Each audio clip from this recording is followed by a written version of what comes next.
to the republic for which it stands, one nation, under God, indivisible, with liberty and justice for all. The first thing I wanted to say is a thank you to the citizens who came out on Saturday for the special business meeting and voted to allow the district to retain the nearly $500,000 in adequacy aid from the state. So that was great. So thank you for that. Now we will open the floor to public comment. Anyone who'd like to speak should come to the mic and identify themselves and speak to the meeting.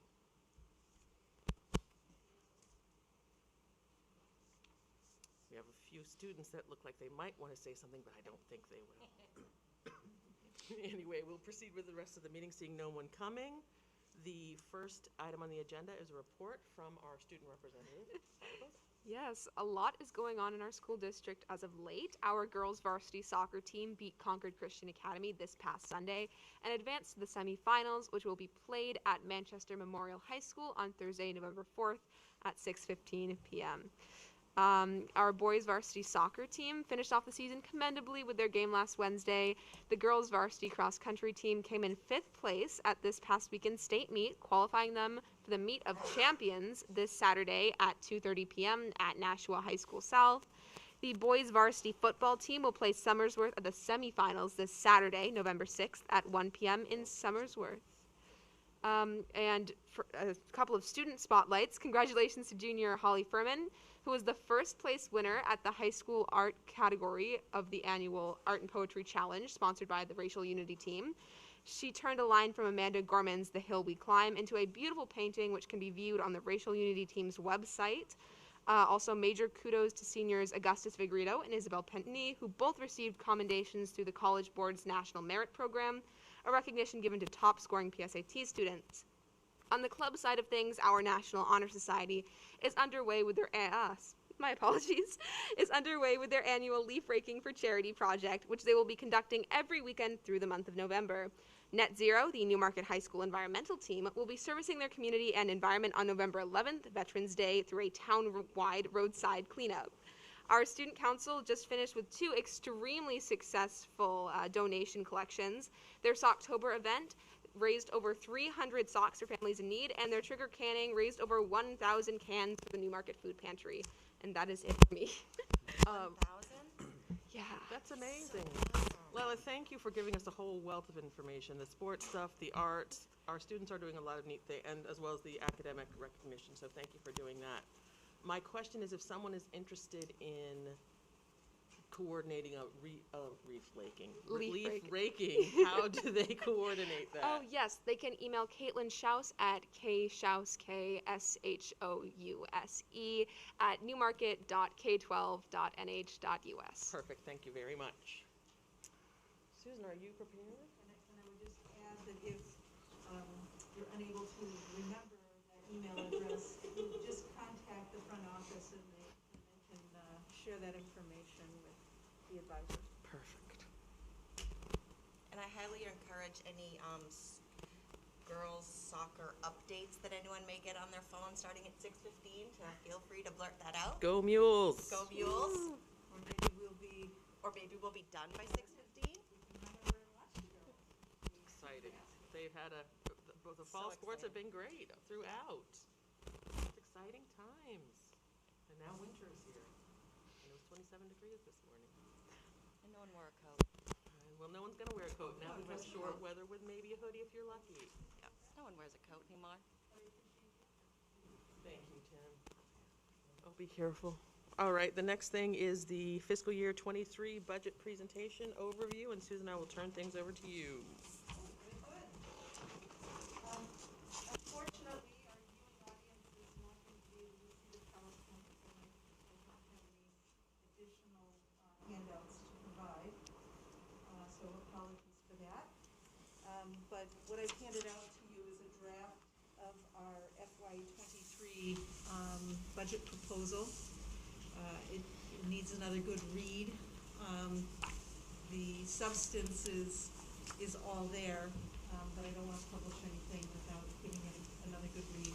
Also, because I've been working on this feverishly for the last couple of days, I haven't had a chance to share the final document with the administrative team to get their eyes on it to make sure that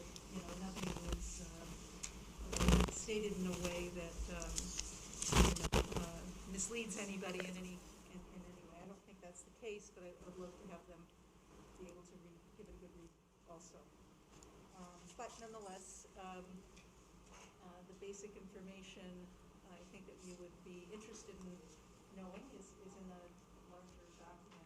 So what I'll do is just give you a high-level overview of what is in this proposal, and then give you the opportunity to read this over the next day or so.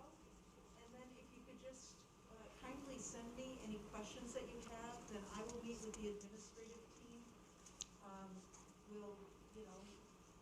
I'll share those out with them, and then when you meet on Wednesday, they'll know what areas to focus their comments on. There's nothing worse than presenting information to people, and you're sharing information, and folks want to know this, and you're talking about that, right? So if you can provide us with any questions that you have, areas that you'd like more information, perhaps, then if you would, do you want me to switch to this? Oh, yeah, no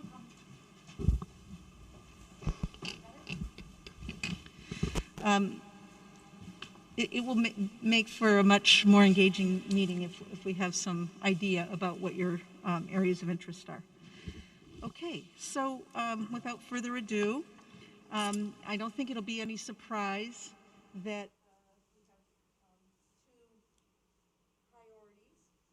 we have many priorities and goals, but if I'm going to put them in buckets, the overarching buckets are providing social, emotional, and mental health supports for staff, students, and family, and to improve academic outcomes here in Newmarket. So those are really the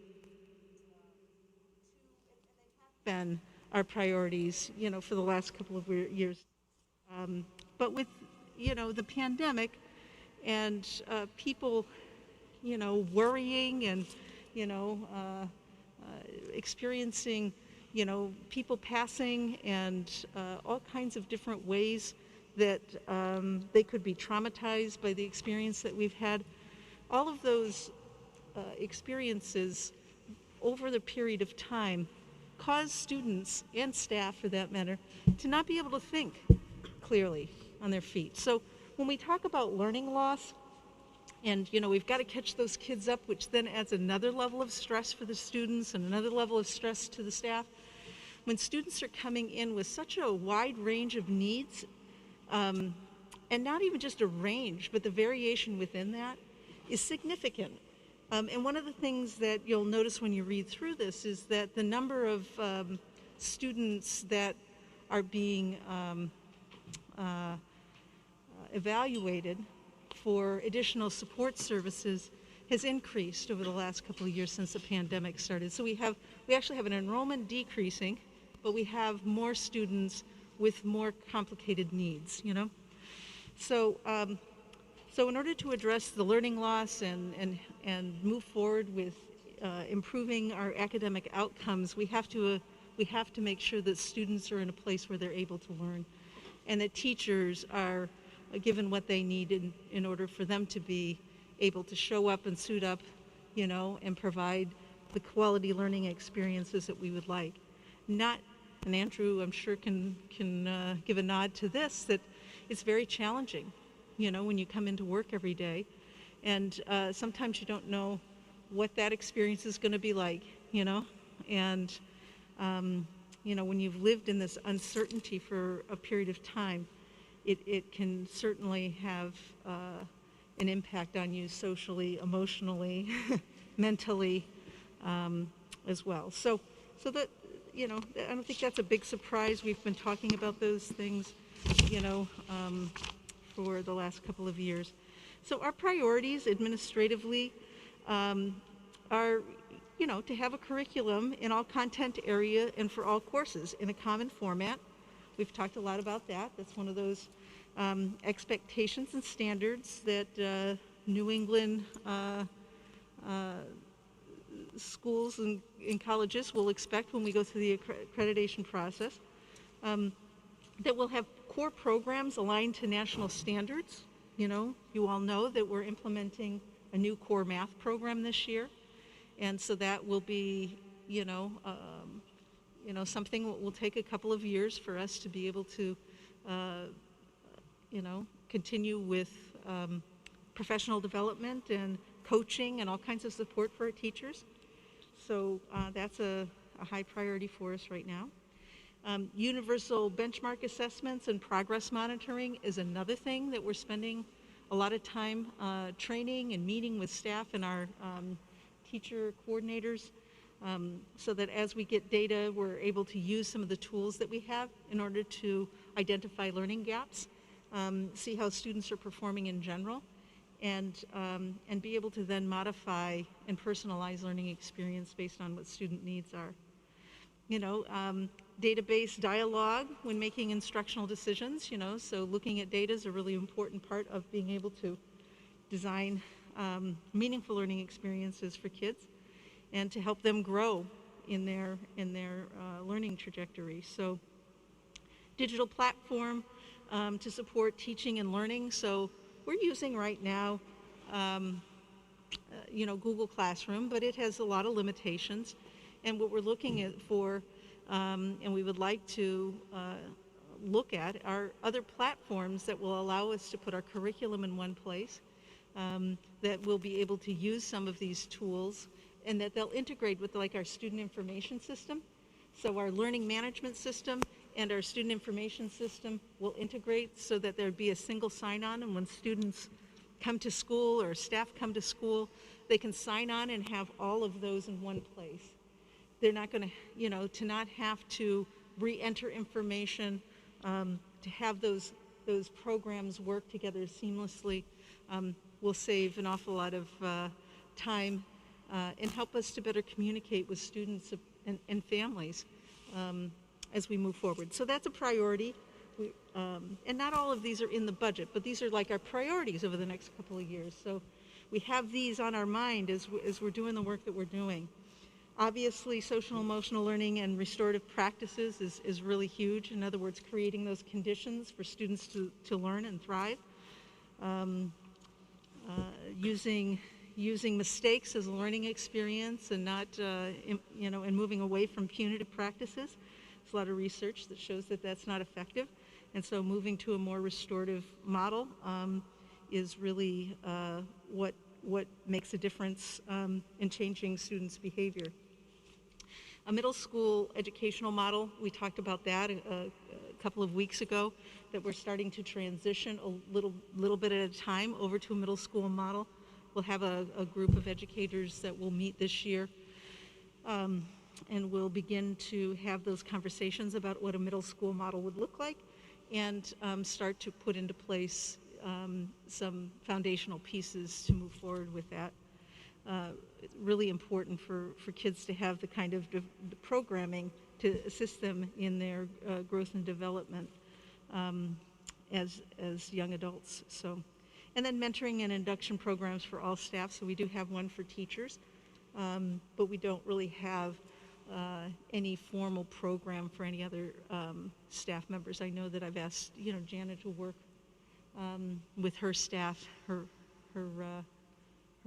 directors, and to start to develop a program so that as people come in, that they're onboarded in a way that makes them feel like they have what they need and they understand, how to get their needs met within our organization. So those are our priorities. In this proposal before you, instructional improvements, we're maintaining lower class sizes. You'll see that. Our enrollment is going to be down a little bit, slightly overall, slightly higher at the elementary level, a little bit lower at the junior senior. Overall, a slight decrease, like a 1% decrease in enrollments projected. Now that could change too, because as we know, there's a new voucher program that the state moved forward with this summer. I don't know what the impact of that, if anything, will be on our numbers. And the other thing that has influenced these numbers are the number of families that have chosen to homeschool. And I mentioned that when we went over enrollment projections a couple of weeks back. So those numbers are higher, quite a bit higher than they have been historically. So will those students start to transition back? Will families feel more comfortable as vaccinations are available to all students? I don't know the answer to those questions, but those are certainly things that can change what this projection is, and I have not been taken into account as I don't have any way of knowing what that might look like. So our proposal is based on what we do know. So I want you to understand that. So we're going to maintain lower class sizes, which is good for learning loss. You know, when kids talk all the time about how they want to have connections, they want to do things together, you know. Even if it's not what it used to be, right? Something's better than nothing. So, you know, just being able to have a homecoming and a spirit week in whatever way that we could provide it, being able to provide a prom and a banquet at the end of last year, you know, goes a long way. You know, we're social creatures, and it's unnatural for us to be separated from each other. And so and it's a huge part of what the high school experience is.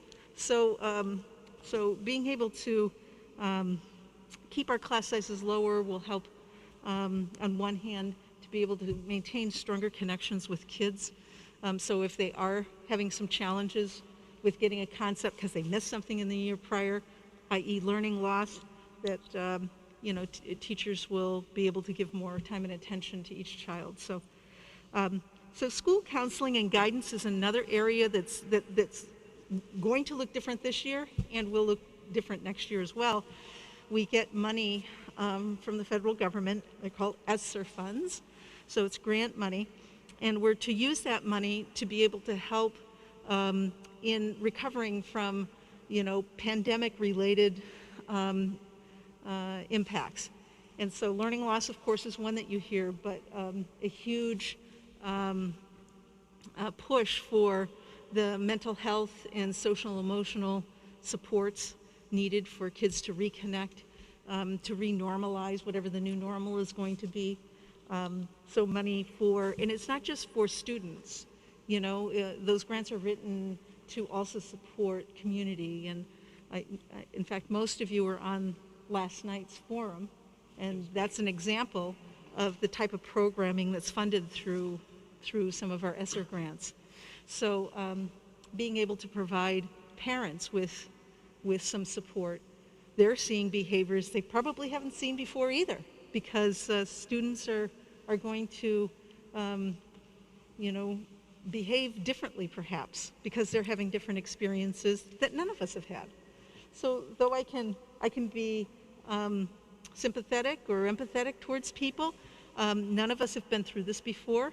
And though I've been a teenager, I haven't been a teenager in this day and time. And under pandemic conditions, so and neither have parents.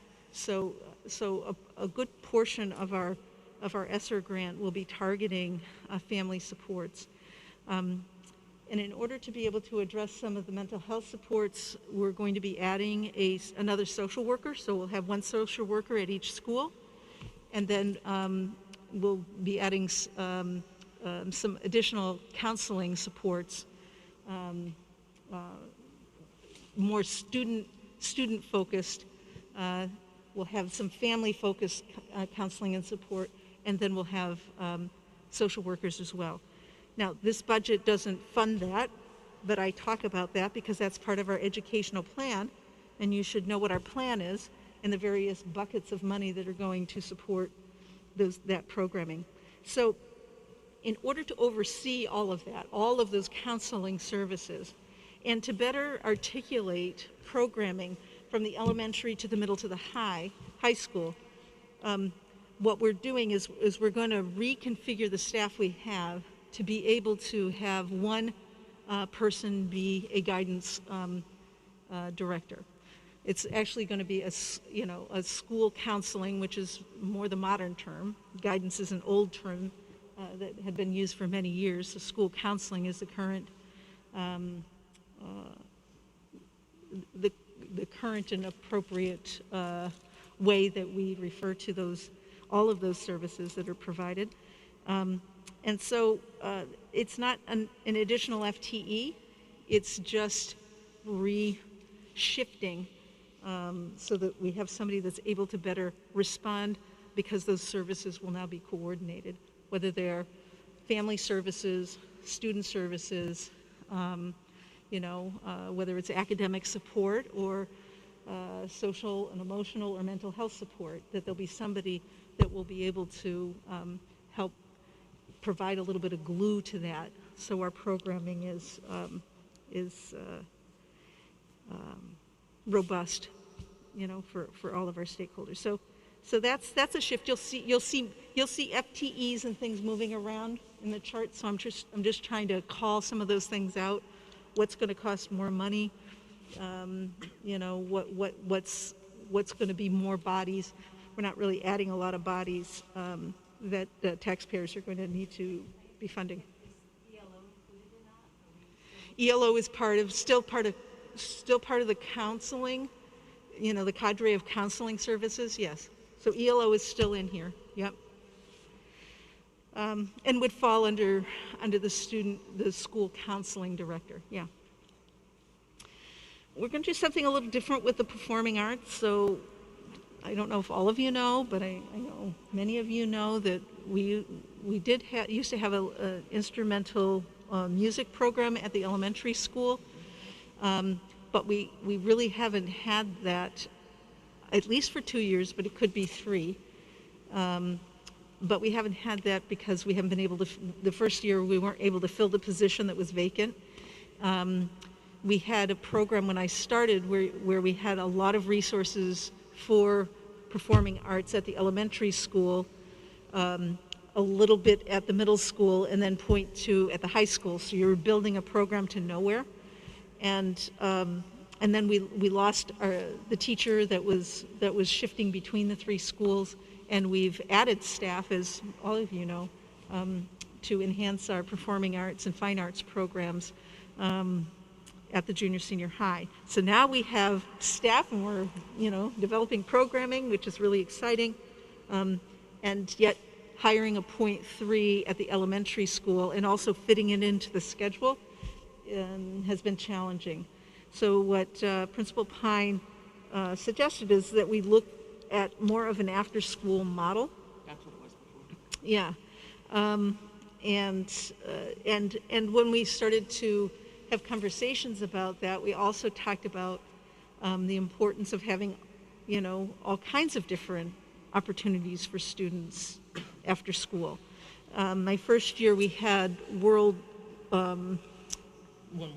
World Language, thank you, which costs, several $100s per session, and that excludes a whole population of students from being able to take a foreign language. So the idea here is how can we build some after-school programming that is co-curricular. In other words, they're extension, enrichment activities for students. Those are all ways, when kids are engaged in those, the research tells us that kids that are engaged in these kind of after-school co-curricular programs do better academically because they feel more connected. They have a hook, we call it a hook, They have a hook, they have a reason to want to come to school. And then as we build these programs, it gives us the opportunity for them to take their knowledge that they learn in the classroom and then have a way to apply their learning in a different context. So, may I just ask, just so I understand, so the performing arts will be part of the regular school day, music and other co-curriculars will be pushed after school? Is that, or did I misunderstand no. that? So what we want to do is so there's a couple of things we're trying to do. One problem we're trying to solve is again, this vertical articulation of programming from the elementary up to the junior senior high school.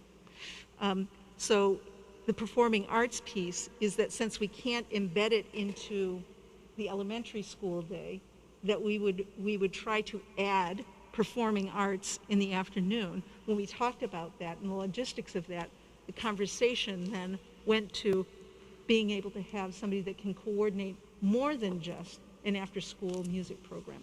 So they're related, but some of the goals are a little bit different. So the after-school coordination piece is broader.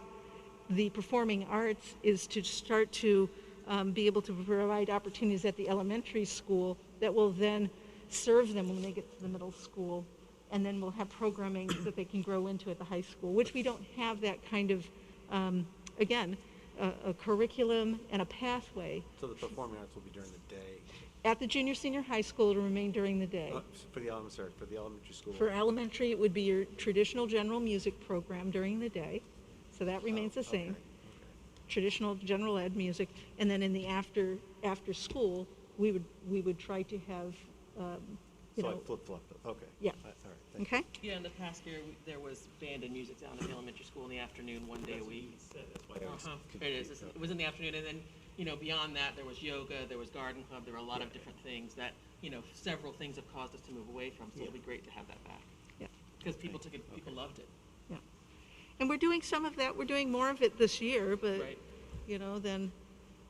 Trying to coordinate a band program, after school and drama. And although we have fabulous staff that are willing to pitch in, coordinating all of that, making sure that, everybody knows where the kids are, what time, and all of that. There's so many things that come, so many skills that are learned in co-curricular activities. Right. Things from the classroom but beyond, leadership skills, all sorts of things that help the students in the long run. So this will give us, programming at the elementary school. This year, we added the middle school events and activity coordinator. So we're just launching that piece. That will remain for next year. It's part of moving to a middle school model.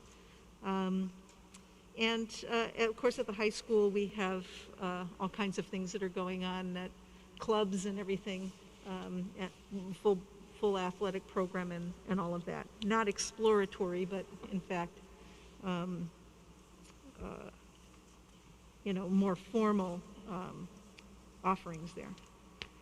So that it doesn't change there. What we're doing is we're trying to enhance learning experiencing at the lower level. I mean, right now, we're trying to give seniors as many opportunities as they can, but in many ways, it's been at the expense of much of anything for the middle school kids. So it's not okay. I mean, those kids need something to look forward to. They need to have some experiences, that are kind of capstone, things they look forward to. We used to have, and I don't know that we'll be able to do it in the way that we had before, but there used to be an 8th grade field trip, where I don't know if it was overnight or if I knew they all went in a bus and they went up to a camp or something and they engaged in probably some Yeah, they did use to watch. or something like that, but there is nothing like, so even coordinating that takes an awful lot of time and effort. So having some of these experiences built in along the way, whatever they might be,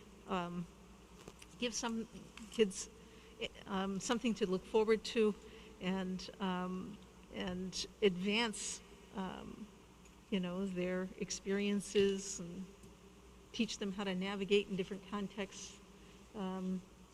And all students can participate. I love the all students, equal opportunity and access makes the difference. Yeah. So that's what those are about. Again, this is even more important than ever in our post-pandemic era.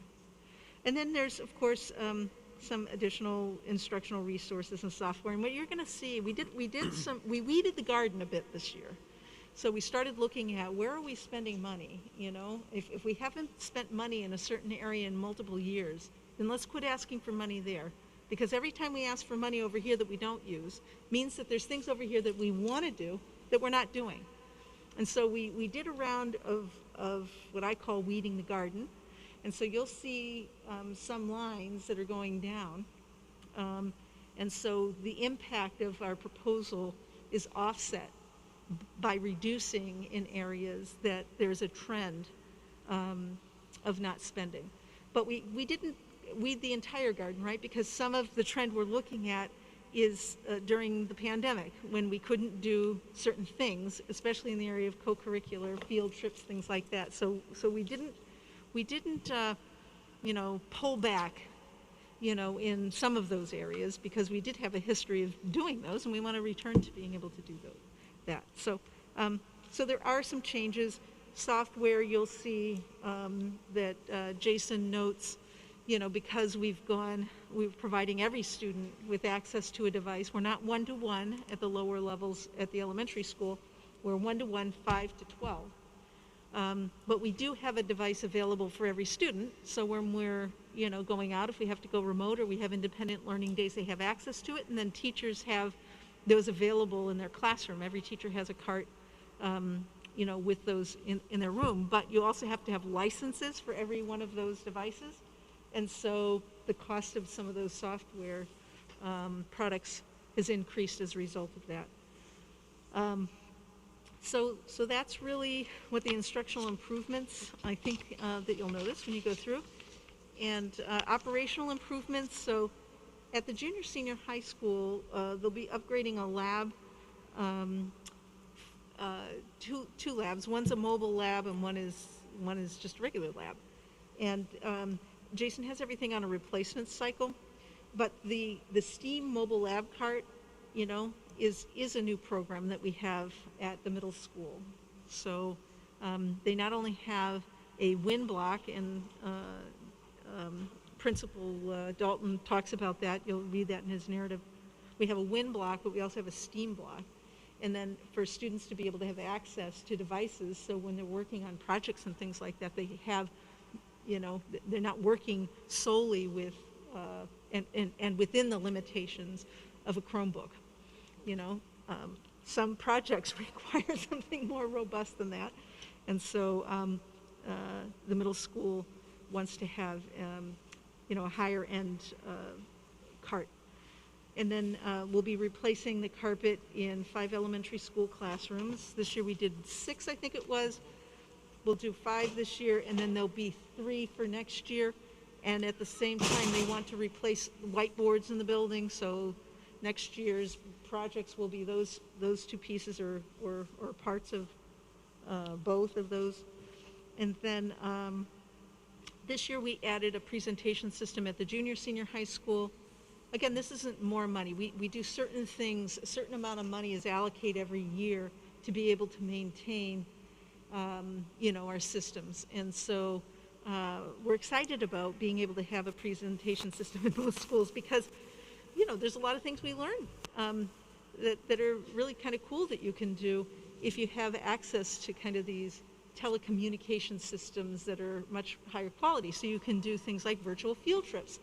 You can have guests that come in. You could have a musician that comes in if you're teaching a particular topic. You can have guest artists come in and meet with the kids, poet, whatever they're working on, and then they can kind of zoom in and have a more interactive experience. And we wouldn't be able to do a lot of that in the past because it would be cost prohibitive. But being able to, in a lot of, folks in all of these different areas are more than happy to come in and, talk to students about work that they have done or answer their questions or give them tips and tricks about how to improve on whatever it is they're working on. So having access to that will allow us to take the walls down in our schools. We'll be able to expand out into, a further reach into the universe to provide kids with experiences and opportunities that we can't do very effectively now. So that's at NES. And then there's the new facilities and food service models, which we've talked quite a bit about. Gary was on the task force that looked at, what are our needs now? What are our facility needs now that we have these modern, high-tech buildings that are much bigger than they were before? What is the proper staffing, and how do you put in a maintenance program and train up your staff to be able to use the equipment? I mean, everything is electronic, even the toilets flush by themselves, and you have to get batteries and replace the batteries. So there's all these things that before you just wouldn't have to do things like that. And there's all of these new needs that didn't exist previously. So they looked at all of those types of things, and they learned that we were understaffed for the size and complexity of our buildings, and recommended that we increase the number of people. But as you all know, we have gone out and advertised for all kinds of positions, and we can't get applicants. So we've gone to this hybrid model, and the hybrid model has us outsourcing some of our services in both the food service area actually, we're doing it with paraprofessionals and other services too, but, and in the area of facilities. So Jana and Dave have been working on a performance-based RFP, and I think they'll be bringing that forward for an award in the next, first meeting in December, I think she said. So, you know, the good news is that we'll be able to maintain our buildings, and, you know, it'll give us a little bit of insurance and capacity if people go out, because if they go out and they're an the outsource organization has employees in many places, and they hire people just for subs and things. We don't have the reach that they do. And so, you know, we feel like this model will serve us. This model also includes having the director be full-time, because they're going to have to manage the outsourced company and then train our staff to become more facility technicians. You know, so we won't be laying off anybody that's currently employed. We'll need all the staff, our existing staff, but we're down to about 4 or 5 people right now. You know, with a budget for over 10, you know, we can't get them. Could you give us a little explanation in regards to the facilities manager that we've had in the past, where it was kind of a co-position with the town? Would that replace that? It would. The town manager is, in his budget, he is proposing the addition of several staff positions on his side. His needs are different than ours, and he wants to add an engineer, somebody that's a little, you know, not as boots on the ground as what we need, you know, because they're doing projects on dams and all kinds of things that we're not doing those things. But we have more people in our facilities than he has in any of his. So some of ours is somebody that really will intimately become part of the day-to-day operations. And the fellow that we hired is fantastic. I will say, he's amazing. Yeah. There's things that are getting down, even teachers. I was in a classroom over in our consumer science lab. In other words, they were making empanadas or something like that in the classroom. And I popped in, and the teacher said, "You know what? Every 3 months I send this list of things that need to be done, and they haven't gotten done." And our new facility fellow has been here for, I think, I don't even know if he's been here a month, and already these things, you can just see it all over the place, things are getting done. And what I love is that, you know, he's working with the leads at the 2 buildings and getting them in routines for doing assessments every morning of what's going on. So showing them how to do some of the preventive maintenance pieces so that we were, I guess, calling out for plumbers to replace those little batteries, like I said, to flush the toilets, because nobody ever showed our men how to do that, men and women, how to do that. And so he said, well, let's buy the parts and I'll show you how to do it. So now we don't have to outsource. So it's just really making a huge difference. But if you outsource, you have to manage the contract. It's not like you outsource and you walk away, right? You have to go and be inspecting what work is being done and communicating with them about where things are falling short. Communicating with them about what our needs are. You know, we want to have a vibrant school community. We want our community to be in. We want our buildings to be well maintained. We want people to go into the bathroom after school for their activity and have it be clean and in good repair. And all of that takes a lot of coordination. So we're excited. We feel like we have the right person, and on the town side, they feel like they're going to be able to get their specific needs met by reorganizing things over there. So it would not be a joint shared position moving forward. Okay, great. I guess I'm curious about the new facilities and food service model. When the facilities committee met, we decided that we believed that hiring full-time employees was the best route with a hybrid approach if we weren't able to find full-time employees. And it seems like, and that was presented to the board. I don't know, I guess we've talked about it a little bit, But it seems like this is a total pivot to outsourcing, with the exception of a few management, for lack of a better word, level positions. Is that, you're proposing this going forward full-time for the next several years, or just for this year while we have With the difficulty finding? labor shortage, that is not, there's no end in sight to that. It's not possible to hire the volume of people to maintain our buildings. So yes, we would be moving forward with outsourcing the cleaning task, the things that can be, not in the same model that's happening right now, a performance contract, not a head count type of an arrangement, so that our buildings will be cleaned, and then the staff that we have will manage, and they're not management positions. They're not management positions at all. That was not the right term, but. Yeah. We need to have our own employees here. You can't outsource your day-to-day kinds of things that you don't know what's going to happen, and you also don't necessarily want to outsource the maintenance, the first echelon maintenance. I mean, obviously, if a boiler blows up or something, you want to call somebody in, but no, this is the recommendation from our facilities person. Janet and I support wholeheartedly, given the boots on the ground challenges that we face. But just to reiterate, that's just during the staffing crisis that we're in now, and should that ameliorate, we're going to look towards. I think in the future you can reevaluate, but right now we have to do something differently than what we're doing, because the building is not being cleaned and we cannot hire staff. So this is our solution, and should circumstances change, and So the outsourcing we're doing now just isn't effective to clean the building?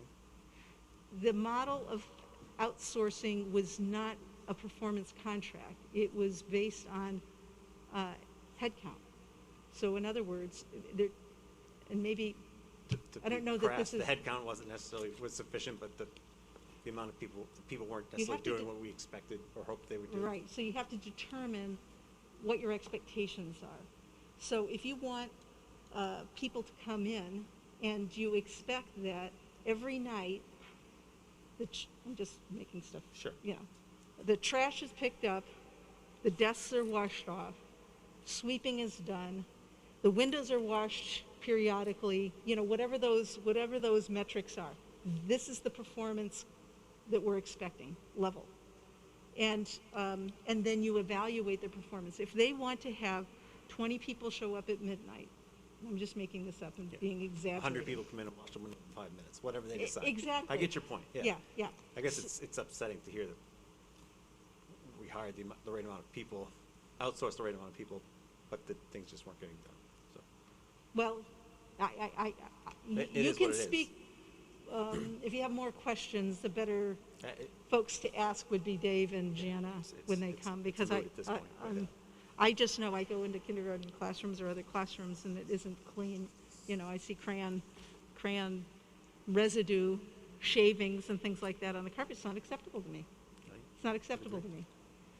And so I've asked them to come up with a different approach, given all of these circumstances that we're in, to try to improve that, because we need to be able to maintain both, not just the sanitation, because we're spending our time spraying up a storm to make sure we're killing those things, but I also would like to have, you know. Yeah, I guess just as a board, we need to should talk about whether that is a preferred model going forward after this year or not, and maybe next year is the best time to talk about that, I don't know. Well, our proposal and our administrative recommendation is to move forward with this, because if you don't, if we're going to do it for 6 months, you're going to get a different experience than if you're going to commit to a partnership with an organization to get us through. It's been very challenging because of the labor shortage, and that's not going to change. It's just not going to change anytime quickly. And as you know, we've raised the wages. We've done about everything that we can. We've even changed the configuration of the positions to try to attract people. We're getting nobody. We said, let's try half-time. Maybe it'll be attractive. Somebody can get a second job. We'll do two half-time. Not even an application. So. And we have been fortunate with our existing staff who's been there for the long haul. It's getting us through the construction project, running to COVID. They have all done, and job getting us where we are. Absolutely have. So this is to try to address the needs. We have to shift the way we think about things sometimes in order to be able to meet the needs as they're presented to us in real time. So that is our recommendation, and in both areas we've not had any luck. And I will say, but we have high school folks here. Maybe they can speak to. I've seen some. I've liked some of the options I've seen in the cafeteria. That was going on. Yeah, I don't I know know if they they're not eat out of the going. cafeteria. I know we have more staff eating at the junior senior high school. I can't speak to the elementary school because I wasn't down there when the conversation was taking place, but I was covering lunch in the 6th grade, and they had things like fettuccine Alfredo with broccoli and chicken, and I thought, geez, I should have had that kind of thing when I was in school. That's not an option. Nothing wrong with the Salisbury steak. Well, I that was mean, the that's big. thing. It was the best. I just thought, better than having, I don't know. So, I thought it was a higher end type It of a is. product than I was accustomed to seeing in a cafeteria. But so, anyways, we're marching on because we have to feed kids and keep our buildings clean, and those are the what we believe will be improvements for next year. And then I've already spoken about the enrollment. So we're anticipating we're going to be down about 10. That could change again if those homeschooled students come back, then that number can go up. And if they come back and folks start to participate in the voucher program, then maybe they'll go down. But based on what our more recent experience is, we're thinking maybe down 10 or 1%.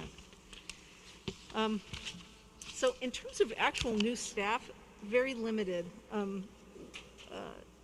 We're shifting people around and doing different things, but in terms of actually things that are new, the administrative, so with the increase in the number of students being evaluated for special education services, what we're finding is that we just don't have enough administrative assistant support. And so we're having our assistant principals for student services copying, filing, doing all kinds of organizing activities that then take away from their ability to provide actual services and oversee services for students. So we looked at how can we restructured at the high school so that we don't have to add anything there. We're just reassigning responsibilities to different people within that. But at the elementary school, they only have 2 people. Last year, we increased the person that worked school year to year round, but the feeling was that it would be a better use of that increase, since it didn't get implemented this year, to take that 0.2 we added last year and add 0.2 this year to create this 0.4 administrative assistant that would work school year to help support the needs at the elementary school for the student services. Just the student services. Yeah, just for student services. So again, we're taking a 0.2 of a position we have now, and we need to add a 0.2 in order to realize that. There's a lot of paperwork involved in those processes.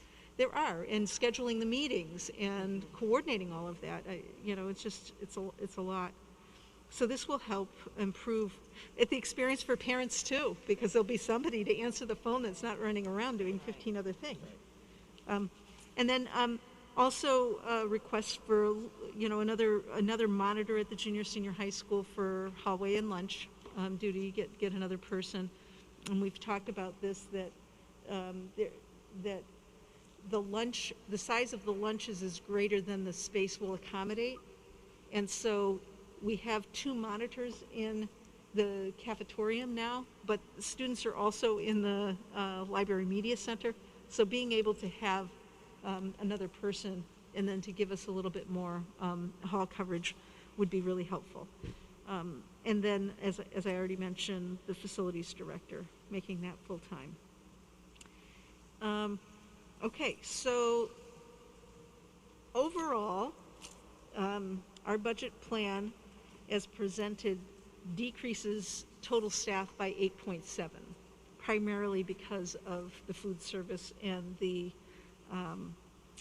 facility shift there. And so it's a decrease of 4.1 over the current year, for a total FTE of about 206 staff. In terms of increases, the bottom line of total funding for this FY23 proposal is $25,233,982, which represents a $612,322 increase, or a 2.6% increase. And then when you take that $612,000 and you break it into what's for actual new improvements versus what is just for level service, in other words, you know, we got to pay the same bills, you know, to turn the lights on and transport students and all of that, so that would be level service.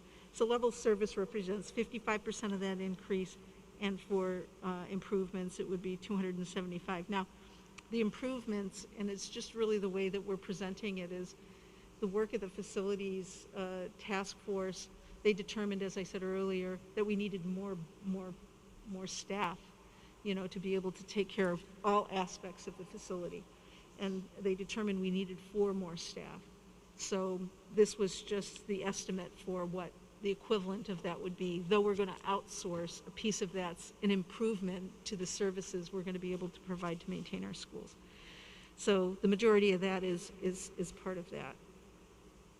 And so that's really the overview. Questions from anyone on this? As Susan said, we'll go into more detail of the detailed report next Wednesday at 5, when we have the principals and the other staff members here to answer specific questions. But any questions from anyone now?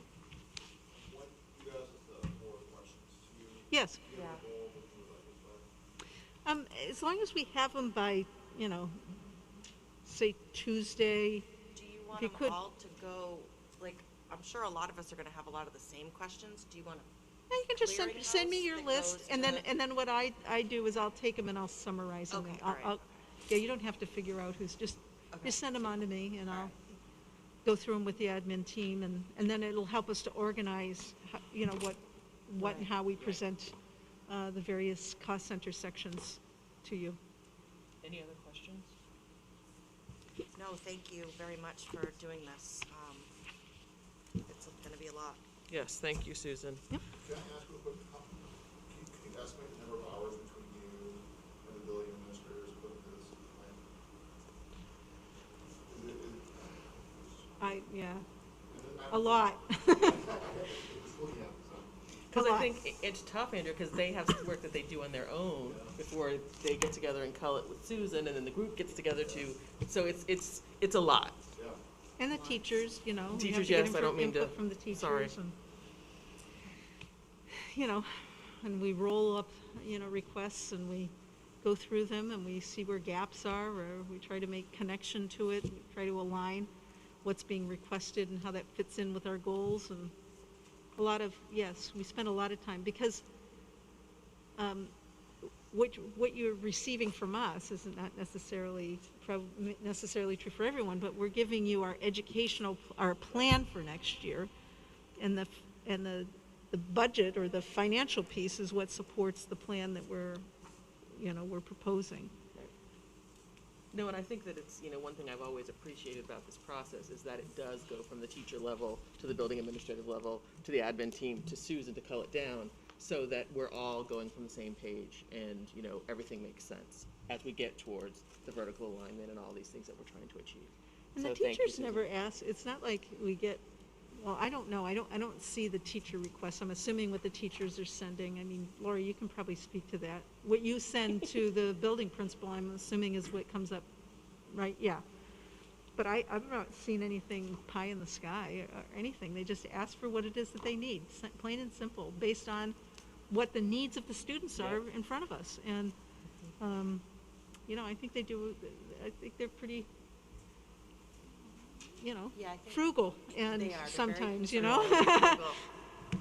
I think they're used to doing less with more, and so they have that mindset, and they know that, you know, we're dealing with a smaller community where the tax burden can be considerable, and we want the best for our kids, and how can we make it most cost effective and make the most out of this money that we're requesting from people. And we're leveraging grants. You know, True. there's not much that we've trimmed. What we've done is we've put things in different buckets. In fact, I don't think we've cut anything. I'm not aware of anything that was cut that was requested somewhere. I'm not saying the taxpayers are. Right. No. We tried to keep it Well, I mean, there are things that are going to increase level regardless of here. anything. You know, also, one other thing to just remind people, the increase is 2 point, whatever I said it was, 2.6, but that doesn't include the teacher contract settlement, which will be a separate warrant article. And I did say that I did tell you that here. So that, whatever the increase is for that will be separate and aside from this. And as what we've done in the past, we'll have various communication opportunities and things once we get to the approval process, so people understand what this is going for. Yeah. So I just want to say there is that piece, Yep. you know, important. And it's separate, but very, very It's the linchpin to the whole intricately thing. connected. Because without the educators, none of this works. To my way of thinking. I'm not an educator, though, but I'm going to go out on a limb there. Any other questions? Again, Susan, thank you. Yeah. And we'll move on with the action items. The first 2 minutes, Gary, I'm going to ask you, you're going to abstain, obviously, since you weren't with us the last time. I seek a motion to approve the October 21st minutes, non-public and public meeting minutes. If I could say that. Second? We have a motion from Ms. McKinney and a second from Ms. Durant. All those in favor say aye. Aye. Any abstention? Aye. All right. Next thing is the approval of the manifests. Gary, I believe you're the winner of the manifests contest this evening. I am. I move that we approve the manifests of 11/4/2021, totaling $1,028,312.15. We have a motion from Mr. Swanson with a second from Mr. Durant to approve the manifests as read. All those in favor say aye. Aye. Aye.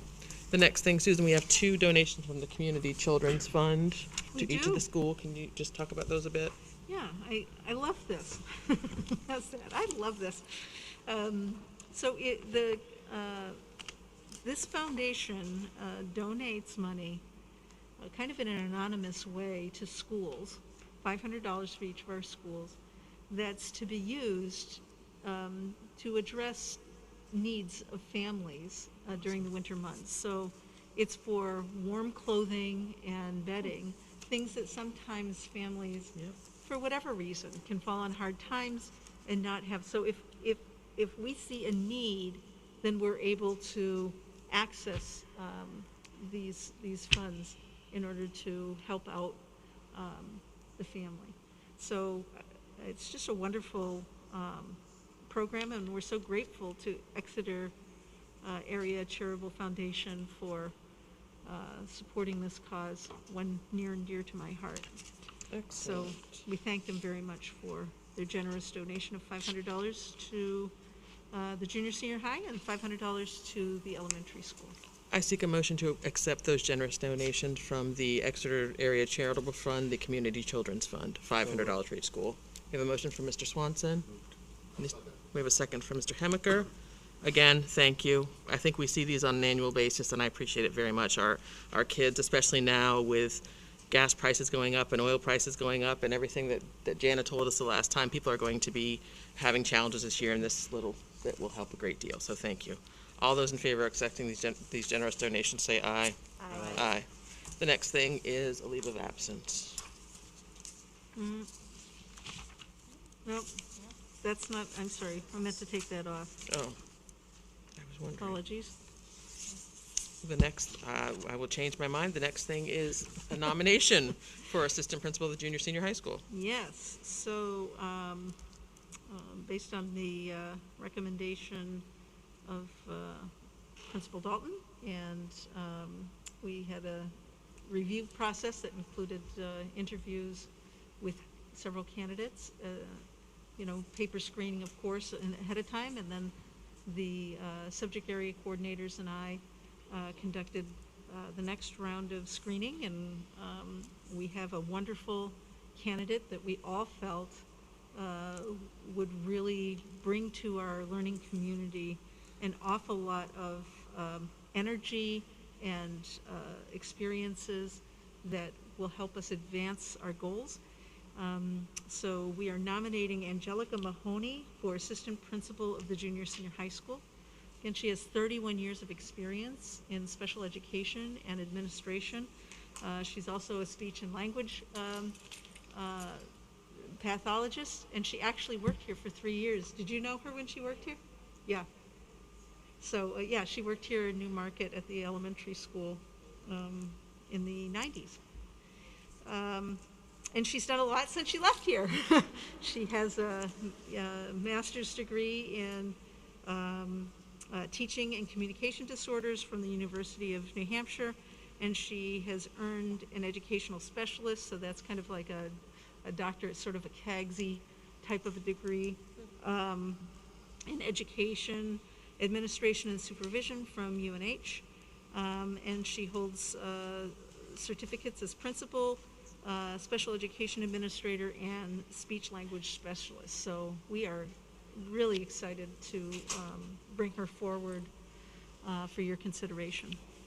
I request a motion to approve the nomination of Angelica Mahoney for Assistant Principal of the Junior Senior High School. I see. So moved. Second. We have a motion from Ms. McKinney with a second from Mr. Swanson. Thank you for that update, Susan. Mm-hmm. All those in favor say aye. Aye. Yes. Just curious, does this mean our AD is going back to her AD position? Jody was, I believe, filling in as assistant principal for a little while, or was that? No, Specific she's tasks. filling in for guidance, a guidance counselor and other services. Oh, I thought she Yeah. was also doing assistant principal. Thank you. Well, she's gonna do some evaluation. We're sprinkling things around the folks that we have available, but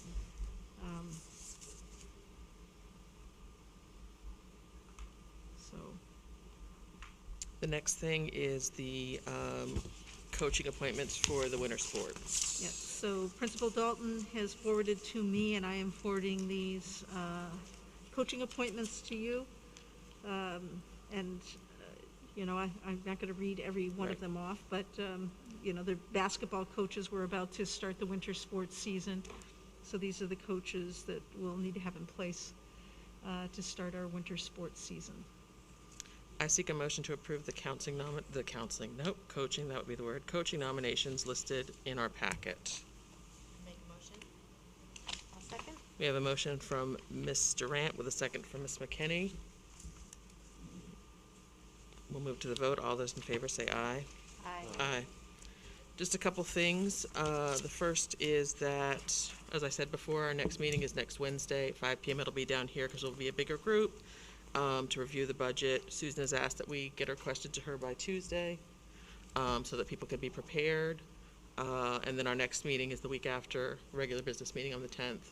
Thank you for the extra meetings. We had a meeting on Saturday. We have a meeting next week. We're at our busy time of year, and I appreciate each of you for all the hard work that you're doing. We will, at 6:10, I seek a motion to adjourn the meeting. So moved. Second. We have a motion from Ms. McKinney and a second from Mr. Hemmicker. All those in favor of adjourning say aye. Aye. Any opposition? Hearing none, meeting adjourned at 6:10.